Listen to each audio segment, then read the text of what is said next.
राज्यातील दुष्काळी 40 तालुक्यांमधील 1021 मंडळांना मोठा दिलासा। शेतीशी संबंधित कर्ज वसुलीला स्थगिती तर कर्जाचं पुनर्गठन करण्याचे राज्य शासनाच्या सहकार आणि पणन विभागाचे आदेश। नव्या वर्षात ग्राहकांना वीज दरवाढीचा शॉक बसण्याची शक्यता। विद्युत नियामक आयोगाकडून 385 कोटींच्या वसुलीला परवानगी। पुढचे 10 महिने वसुली सुरू राहणार। ग्राहकांना प्रति युनिट 10 ते 70 पैशांच्या दरवाढीचा भुर्दंड। प्रलंबित मागण्यांसाठी 1 जानेवारीपासून राज्यातील रेशन दुकानदार बेमुदत संपावर। बंदमध्ये अखिल महाराष्ट्र स्वस्त धान्य दुकानदार आणि किरकोळ केरोसिन परवानाधारक महासंघाचाही सहभाग।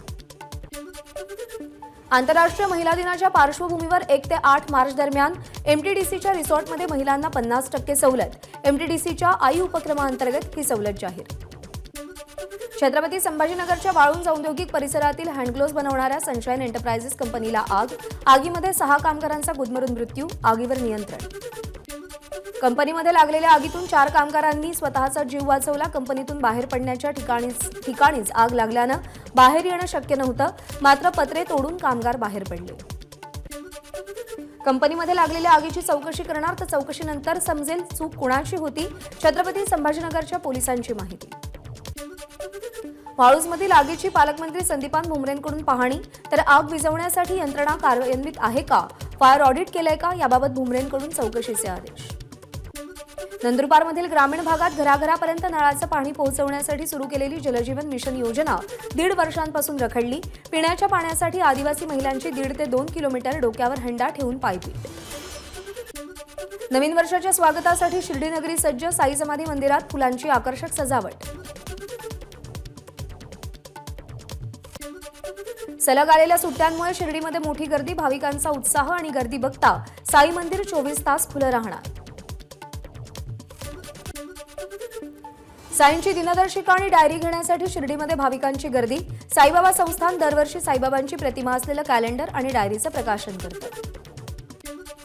नववर्षाच्या स्वागतासाठी सप्तशृंगगड 24 तास खुला राहणार। भाविकांची गैरसोय टाळण्यासाठी ट्रस्टचा निर्णय। नवीन वर्षाच्या स्वागतासाठी सिंधुदुर्गातील समुद्रकिनाऱ्यावर पर्यटकांची गर्दी। कोकणातले समुद्रकिनारे पर्यटकांनी फुलले। सरत्या वर्षाला निरोप देण्यासाठी लाखो पर्यटक कोकणात दाखल। कोकणातील पर्यटन स्थळ पर्यटकांनी फुलली। मुंबईमध्ये 5 जानेवारीपर्यंत जमावबंदी। फटाके, बँड, लाऊडस्पीकर्सलाही मनाई। 31 डिसेंबर आणि नवीन वर्षाच्या आगमन अनुषंगाने मुंबई पोलिसांचं ऑल आउट ऑपरेशन। पोलिसांच्या रेकॉर्डवरील 561 आरोपींपैकी 326 फरार आरोपींची तपासणी। 23 आरोपींना अटक। मुंबईतील समुद्रकिनारी मुंबई पोलिसांनी सुरक्षा वाढवली। 18 बोटी सागरी सीमेवर तैनात। संपूर्ण शहरामध्ये नवीन वर्ष शांततेत साजरं होण्यासाठी सुरक्षेत वाढ। नववर्षाच्या स्वागतासाठी पुणे पोलीस प्रशासन सज्ज। शहरभरामध्ये आज आणि उद्या पोलिसांचा तगडा बंदोबस्त। 3500हून अधिक पोलीस पुणे शहरामध्ये तैनात। शहरातील विविध भागात आज संध्याकाळपासून नाकाबंदी। नवीन वर्षाच्या स्वागतासाठी गोंदिया पोलीस सज्ज। 31च्या पूर्वसंध्येला पोलिसांकडून कडेकोट बंदोबस्त। छत्तीसगड महाराष्ट्र सीमेवर वाहनांची कसून चौकशी। ठाण्यातील घोडबंदर कासारवडवली गावालगतच्या रेव पार्टीवरती पोलिसांची कारवाई। अंदाजे 100 जण पोलिसांच्या ताब्यात। पार्टीमध्ये नशा करण्यासाठी एमडी, सरस, गांजा, अल्कोहोल अशा विविध अंमली पदार्थांचा वापर। कोल्हापुरातील मटणाच्या दुकानाबाहेर नागरिकांच्या रांगा। 31 निमित्त मटणाच्या खरेदीसाठी कोल्हापूरकरांची गर्दी। आज मध्य आणि हार्बर मार्गावर मेगा ब्लॉक। मध्य रेल्वे मार्गावरती माटुंगा मुलुंड अप आणि डाऊन जलद मार्गावर ब्लॉक तर हार्बर मार्गावर पनवेल वाशी अप आणि डाऊन हार्बर मार्गावर ब्लॉक। मुंबईमध्ये 2023च्या वर्षामध्ये 1,27,139 मालमत्तांची विक्री। मालमत्ता विक्रीचा गेल्या 11 वर्षातील उच्चांक। पंतप्रधान नरेंद्र मोदी 12 जानेवारीला सोलापूरमध्ये येण्याची शक्यता। 12 जानेवारीच्या नाशिकच्या दौऱ्यानंतर पंतप्रधान सोलापुरातील रेनगरच्या उद्घाटनासाठी येणार असल्याची प्राथमिक माहिती। सिंधुदुर्गातील किनाऱ्यावर होणारा पाणबुडी प्रकल्प गुजरातला जाणार। ठाकरे गटाचे आमदार वैभव नाईक यांचा आरोप।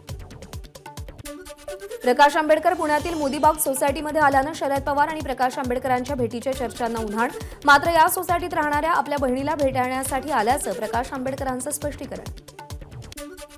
भीमा कोरेगाव प्रकरणातील गौतम नवलखाच्या चौकशीसाठी दिल्ली पोलिसांची विशेष टीम नवी मुंबईत दाखल। चिनी फंडिंग आणि सय्यद गुलाम नबी फई याच्याशी असलेल्या संबंधांबाबत चौकशी होणार।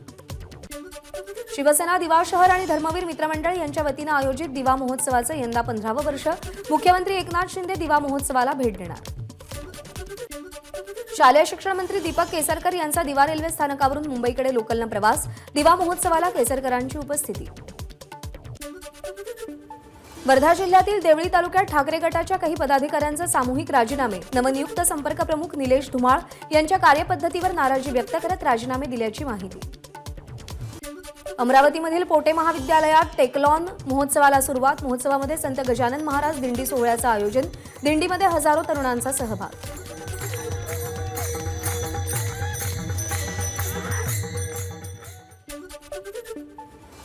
मंत्री छगन भुजबळ यांच्या समर्थनार्थ नाशिकच्या चांदवडमध्ये ओबीसींचा कॅन्डल मार्च. एकच पर्व ओबीसी सर्व, एकच चळवळ अशी घोषणाबाजी केली गेली.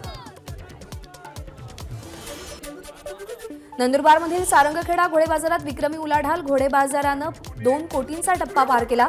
550 पेक्षा अधिक घोड्यांची विक्री. पुण्यातील येरवडा कारागृहातून 20 कैद्यांचं तळोजा कारागृहात स्थलांतर होणार. सुरक्षेसाठी कारागृह प्रशासनाचं पाऊल. पालघरमधील खानवेल जव्हार मार्गावरती अवैध दारू साठ्याची वाहतूक करणारी कार पकडली. कारवाईमध्ये जवळपास 2 लाखांचा मद्यसाठा जप्त. वाहन चालकासह मालकाविरोधात गुन्हा दाखल. सांगलीच्या जत तालुक्यातील खंडनाळमध्ये वाळूचा ढिगारा अंगावर कोसळून तरुणाचा मृत्यू. वाळूची चोरी करताना ही घटना घडली. 2 वाळू तस्करांना अटक. अकोला जिल्ह्यातील उरळ पोलीस ठाण्याच्या हद्दीमध्ये पोलीस पथकावर दरोडेखोरांचा गोळीबार. सुदैवानं गोळीबारात कोणीच जखमी नाही. घटनेनंतर संपूर्ण जिल्ह्यात नाकाबंदी. अहमदनगर शहरामध्ये नायलॉन मांजाचं रीळ जप्त. 73,000 रुपये किमतीचा मुद्देमालही हस्तगत. तोफखाना पोलिसांची कारवाई. नाशिकच्या सटाणा शहरातील मध्यवर्ती ठिकाणी असलेल्या व्यापारी संकुलाला शॉर्ट सर्किटमुळे आग. आगीमध्ये 3 दुकानं जळून खाक. साधारण 30 लाख रुपयांचं नुकसान. वाढत्या प्रदूषणामुळे मुंबईतील हवेचा गुणवत्ता निर्देशांक खालावला. दिल्लीपेक्षा मुंबईतील प्रदूषण जास्त प्रमाणात. राज्यामध्ये नव्या 172 कोरोना रुग्णांची नोंद. ऍक्टिव्ह रुग्णांची संख्या 613 वर. यवतमाळच्या वसंतराव नाईक शासकीय रुग्णालयातील निवासी डॉक्टराला कोरोनाची लागण. पुण्याच्या प्रयोगशाळेमध्ये व्हेरियंट तपासणी नमुनेसाठी.